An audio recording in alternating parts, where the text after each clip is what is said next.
I got so much motherfucking design on right now. Break it down, bring it back, make it clap. I got 3 old thoughts, new block, where that thing. Bitches on my line, and you know. Hai, perkenalkan saya Novia Marisa Valerina Pardosi dengan NIM 22231111080. Saya dari Prodi Pendidikan Bahasa dan Sastra Indonesia Stambuk 2022. Di sini saya akan membahas mengenai model pembelajaran. Mari kita bahas selanjutnya. Sebelum kita membahas mengenai model pembelajaran, kelebihan dan kelemahan, sintak atau langkah-langkah serta penerapannya dalam proses belajar mengajar, ada sebaiknya kita mengenal dan mengetahui apa itu model pembelajaran.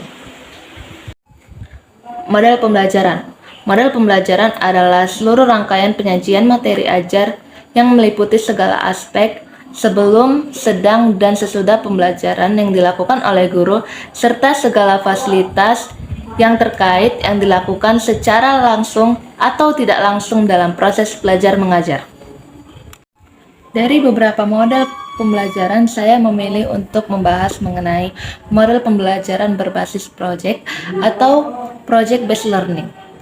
Model pembelajaran berbasis project atau project based learning merupakan model pembelajaran yang menekankan kepada mahasiswa untuk menyelesaikan dan pemecahan masalah secara mandiri dan membuat suatu proyek atau kerja nyata. Menurut Thomas dan kawan-kawan, dalam buku Wina tahun 2009 menyatakan pembelajaran berbasis proyek atau project based learning merupakan pembelajaran yang memberikan kesempatan kepada guru dalam mengelola kelasnya untuk memberikan kepada siswa dalam melibatkan pembelajaran tersebut menggunakan proyek.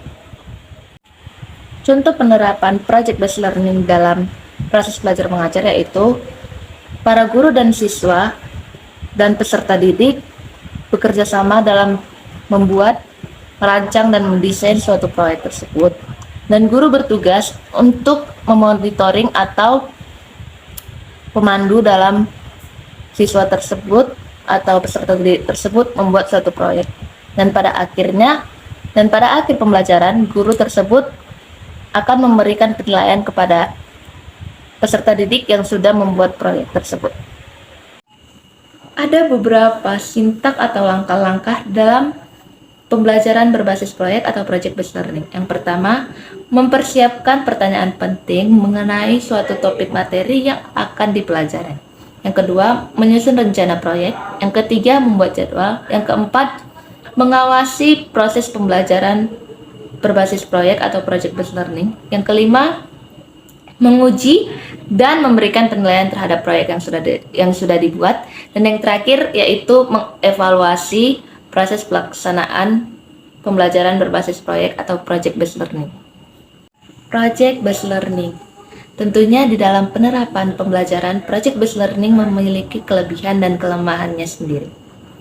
Selanjutnya, kita akan membahas mengenai kelebihan terlebih dahulu, yaitu apa kelebihan project based learning dalam proses belajar mengajar. Adapun beberapa kelebihan dalam project based learning, yang pertama, meningkatkan motivasi. Yang kedua, meningkatkan kemampuan pemecahan masalah. Yang ketiga, meningkatkan kolaborasi. Dan yang terakhir, meningkatkan kemampuan mencari sumber. Adapun beberapa kelebihan dalam project based learning. Yang pertama, meningkatkan motivasi. Yang kedua, meningkatkan kemampuan pemecahan masalah. Yang ketiga, meningkatkan kolaborasi. Dan yang terakhir adalah meningkatkan keterampilan dalam mengolah sumber. Sedangkan kekurangan atau kelemahan dalam proses pembelajaran berbasis proyek atau project based learning, yang pertama, setiap mata pelajaran memiliki tingkat kesulitannya masing-masing yang tidak dapat selalu dipenuhi proyek.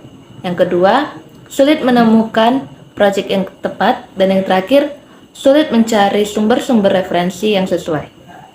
Demikian materi pembelajaran mengenai model pembelajaran berbasis proyek atau project based learning yang dapat saya paparkan. Saya ucapkan terima kasih.